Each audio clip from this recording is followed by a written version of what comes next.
हाँ जी हिम्मत कैसे हो गई तुम्हारी शुरू करने की? सॉरी, मुझ में जया बच्चन आ गई थी, आई एम सॉरी। मैडम कैसे हो आप? मैंने उनके रीसेंट इंटरव्यू देखे तो सॉरी, ये मुझे भी नहीं इन्फ्लुएंस हो पता था जाता ऐसा कुछ है। आने वाला है। ये मुझे भी नहीं पता था ऐसा कुछ आने वाला है। मैं बता रही हूँ, जो आप देखते हो वो आप बन मैं जाते हो। Suddenly I am feeling like a paparazzi. चुप रहो, मुंह बंद रखो, फोटो लो, खत्म। पेपराजी वो ऐसे ही मॉक करती है ना। नमस्ते मैडम। नहीं, मुझे जया बच्चन बहुत बहुत पसंद है, पर एज एन एक्टर हर दूसरे दिन वो उनकी कोई ना कोई न्यूज वायरल हो जाती है, और ये पब्लिक है, ये सब जानती है, आपने आपको भी सब देख पसंद रखा है हो। कि पसंद थी पहले? एज एन एक्टर मुझे पसंद है। आज भी उनकी कोई फिल्म उठाकर देखते हैं तो मजा आ जाता है। अच्छा, ह्यूमन बिहेवियर को डिकोड करने के लिए हमारे बीच हमारे साथ बैठे हैं मिस्टर संदीप चौनकर। क्या आपने जया बच्चन जी के एंग्री मोमेंट्स देखे हैं मीडिया के साथ, पेपराजी के साथ? मैंने काफी देखे, लेकिन सिर्फ पापाराजी नहीं, उनकी फोटो कोई निकालता है तो उनको बहुत गुस्सा आता है। हालांकि जिस फील्ड से वो आए हैं, this is the part of that film, this is the part of that field.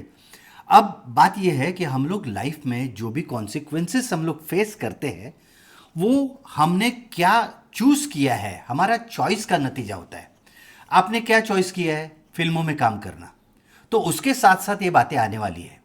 तो आप पब्लिसिटी के फील्ड में आए हो, तो भाई पब्लिसिटी के फील्ड में आने के बाद आपको पब्लिसिटी देने वाले और आपके फोटो खींचने वाले होंगे। संदीप, ये भी नेपो किड सिंड्रोम तो नहीं है? आपको पता है नेपो किड क्या होता है?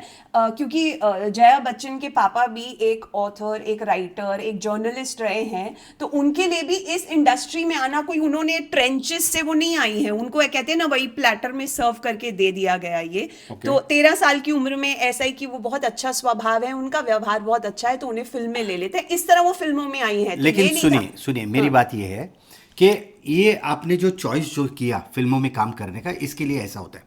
अगर आप बैंक में काम करती तो आपके पीछे कोई फोटो लेने वाले नहीं घूमते थे ना। आप इस फील्ड में आए और बोलते कि मेरे फोटो निकालना मुझे पसंद नहीं है, यानी कि अगर हजाम की दुकान में हजाम काम कर रहा है खुद और बोलेगा मेरे बदन पे बाल नहीं उड़ने चाहिए, ये कैसे हो सकता है? ये नहीं हो सकता है। आप डॉक्टर बन गए हो, इंपॉर्टेंट डॉक्टर हो, और वो कहेंगे कि भाई मुझे रात को किसी ने उठाना नहीं चाहिए, ये कैसे हो सकता है? ये नहीं हो सकता है। आपने जो चूज किया है जिंदगी में, उसके नतीजे आपको भुगतने पड़ते हैं। अब मैं चलेगा ना, मैं बात करूं थोड़ी ज्यादा। बिल्कुल, दूसरी बात प्लीज। यह है कि उन्होंने जो क्रिटिसाइज किया, कैसे कपड़े पहनते हैं और ऐसे कपड़े पहनते हैं और ऐसा करते हैं।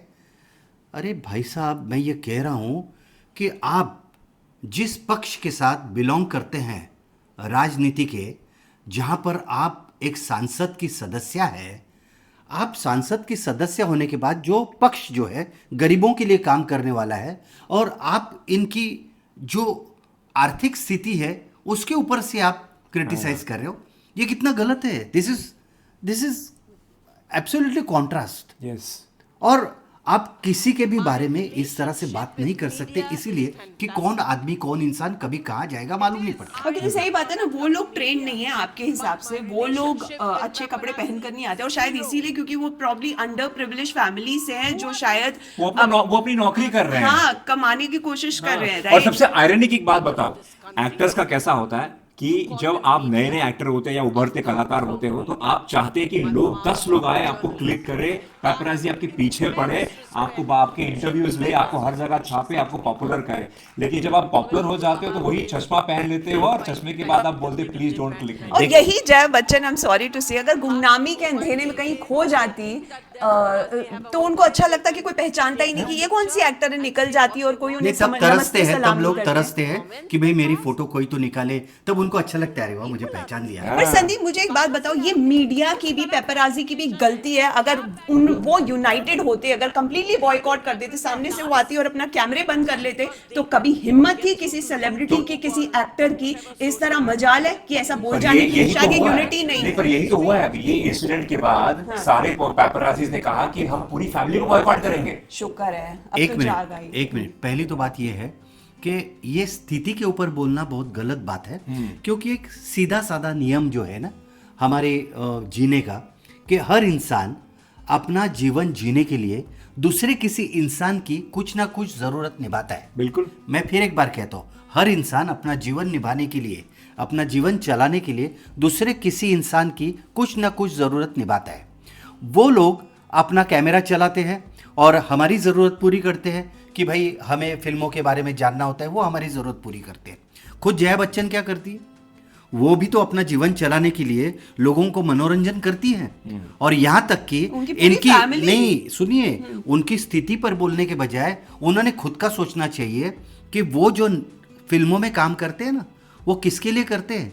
वो पानी पूरी वाला, भेलपूरी वाला, चना सिंह वाला, उनके मनोरंजन के लिए मनोरंजन तो के नाचते लिए, हैं ना। बिल्कुल, चक्कू छुरिया तेज करा लो, जंजीर में जो डांस किया है वो क्यों किया है। हाँ। वो भी तो अपना पेट पालने के लिए किया है, वो लोग अपना पेट पालने के लिए करते सही हैं। बात। अगर आप कहते कि ऐसे ट्राउजर पहन के आते हैं, ये ऐसा गंदा लगता है, तो क्या आपके कोई सूट पहन कर आए और फोटो निकाले तो आपको तो चल सकता है चलेगा। क्या? Oh my God. What is this भाई, ये नहीं हो सकता है। और अगर उनके स्टैंडर्ड के ऊपर से बोलना है तो आप ध्यान में रखिए, अमिताभ बच्चन जी भी एक बार एक्स्ट्राज में खड़े थे।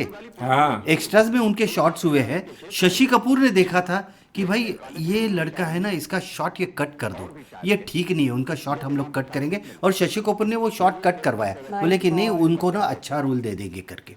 लेकिन ये तो हुआ है, उनको रास्ते पर एक बार सोना भी तो पड़ा था। इसमें से सब गुजर गए हैं। आप किस बात की घमंड करते हैं समझ भी नहीं आता। This is absolutely nonsense arrogance. Yes, makes a lot of sense. वैसे Sandeep said it all. Sandeep said all, तो हमारी तो बोलती बंद करा दी। जय अरे बच्चन जी नहीं, आप नहीं। भी देख लीजिएगा, शायद आपको भी कुछ समझ आ जाए। हाँ प्लीज, और मे भी शायद इससे बाकी लोग को भी समझ है, बाकी उभरते कलाकार को भी समझ आए कि जिसके लिए आप जीते हो उनकी रिस्पेक्ट करो। अगर वो नहीं रहेंगे आपके पीछे तो आप कहीं नहीं रहेंगे। अरे भाई, आप फिल्मों में जब आते हैं तब यही लोग जो है, जिनकी वजह से यानी जो लोग पब्लिसिटी देने के बाद ही तो अपना आपका नाम बनता है ना। आपका नाम तभी तो बनता है। और करियर की शुरुआत में तो आप खुद पैसे दे के पब्लिसिटी करवाते हो। जया बच्चन जी, हम आपको देखना पसंद करेंगे, आप अच्छा काम करो, दूसरे का काम खराब मत करो। और संसद में ये मत चिल्लाइए, पता है कि मैं कितना टैक्स भरती हूँ। सब टैक्स भरते हैं, हम भी भरते हैं। नहीं चिल्लाना नहीं सुनो, चिल्लाना और डांटना ये उनके ब्लड में है। इसीलिए कि एक बार मालूम है, सिर्फ ऐश्वर्या राय बच्चन की कुछ इंक्वायरी की थी कि कुछ ये था इनकम टैक्स का वगैरह, तो संसद में क्या बवाल कर दिया था उन्होंने। ये खत्म हो जाएगी तुम्हारा पक्ष, बीजेपी खत्म हो जाएगी, ये करेगी। अरे भाई, सबको रूल सेम है। Of course. और किया तो क्या हुआ, ये नहीं होना चाहिए। अनबिलीवेबल। बिल्कुल।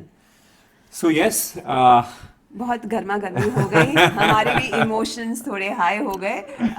ठीक है, आई थिंक चर्चा वाज इनफ। चर्चा वाज इनफ एंड या आप लिखिए कमेंट में कि आपको क्या लगता है, क्या आप इस बात से सहमत है या नहीं है। Please let us know. And thank you Sandeep अपनी एक्सपर्टीज शेयर करने के लिए। Thank you. Thank you, bye.